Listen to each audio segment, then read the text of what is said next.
ቻርጃ የሚባለው እንግዲህ ይህን ይመስላል። ዱባይ ማለት ነው። የስራው ነገርና አንዳንድ ነገሮች ከበድ ይላሉ እንጂ ደግሞ በአንድ ጎን ሰው ረፍት አግኝቶ እንዲቀስቀስ ሲል ደግሞ የተወሰነ ሰላም አለው እና ይህን ይመስላል ዱባይ ማለት ነው።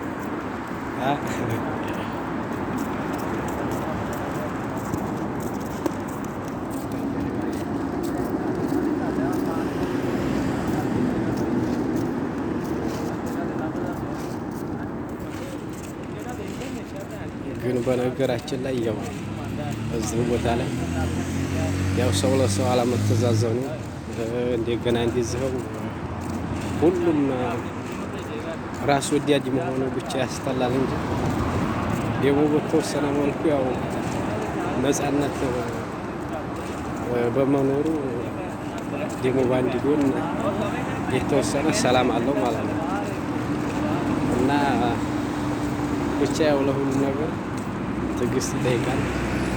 ከዛም አልፎ እንደገና ያው በጥቅሉ ሁሉንም ያጠቃልላል። ትዕግስት ይጠይቃል። እዚህ ሀገር ለመኖር ማለት ነው ከባድ ነው እና ይህን ይመስላል ማለት ነው። አንዳንድ ነገሮች ቀስቀስ እያልን ነው።